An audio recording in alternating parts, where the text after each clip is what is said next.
উদ্যোগ নেওয়া হয়। মাননীয় স্পিকার, এই হামলার পরে আমি পর্যায়ক্রমে মাননীয় স্পিকারকে, আপনি ডেপুটি স্পিকারকে এবং আমাদের মাননীয় স্বরাষ্ট্রমন্ত্রী, আমাদের স্বরাষ্ট্র প্রতিমন্ত্রী, পুলিশের আইজি দেশের বাইরে ছিলেন, পুলিশের এআইজি, ডিআইজি, প্রশাসনের সর্বস্তরের সকল কর্মকর্তাকে আমি অবহিত করেছি। বিভিন্ন পত্র পত্রিকায় গত 4-5 দিন ধরে হাতিয়ায় ডাকাতের উপরে এই সব ঘটনা এসছে। মাননীয় স্পিকার, প্রশ্ন আসবে বারবার আজিমের উপরে এই হামলা হয় কেন? মাননীয় স্পিকার, এইবার নিয়ে 4র্থবার হামলা, আমার প্রাণনাশের জন্য চেষ্টা করা হয়েছে।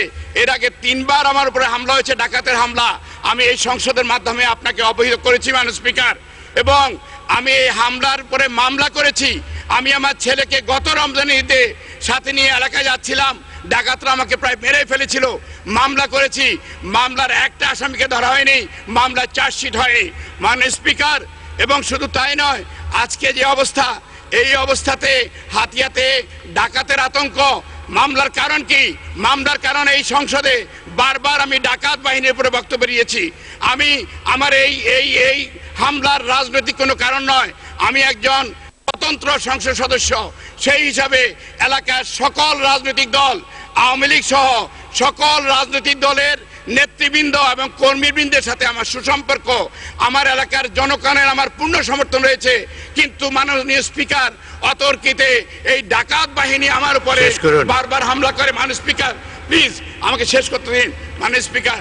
কিন্তু এর শুরু হয়নি, 2টি বছর কেটে গেল মাননীয় স্পিকার। এখানে আমরা সবাই আছি, আমি সহকর্মী, আমি তো কারো ক্ষতি করিনি মাননীয় স্পিকার।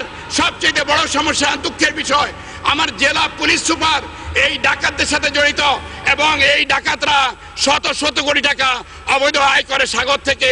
বনদস্যু, জলদস্যু, ভূমিদস্যুরা মাননীয় স্পিকার, এগুলো সবাই জানা। র্যাবের অভিযান হয়েছিল কিছুদিন আগে মুন্সিয়া বাহিনীর উপরে। এর আগে র্যাবের অভিযান জানিয়ে বন্দুক যুদ্ধে দুর্ধর্ষ ডাকাত বাশার বাহিনীর বাশারকে পতন ঘটেছিল, তাকে হত্যা করা হয়েছে।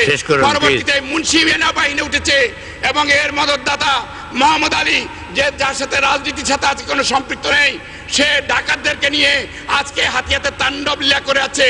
প্রতিদিনে রাতে পৌর এলাকাতে, থানা এলাকাতে ডাকাতি করছে, মানুষ উপরে হামলা করছে, মামলা হচ্ছে, কিন্তু কাউকে গ্রেফতার করা হচ্ছে না, চার্জশিট হচ্ছে না।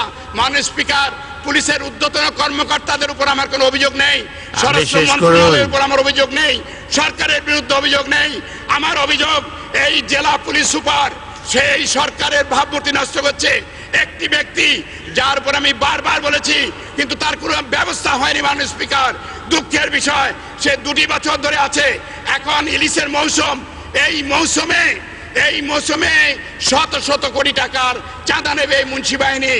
সেই টাকার ভাগিদার এই পুলিশ সুপার হাজারি, সেই বসে আছে। আপনাকে ধন্যবাদ।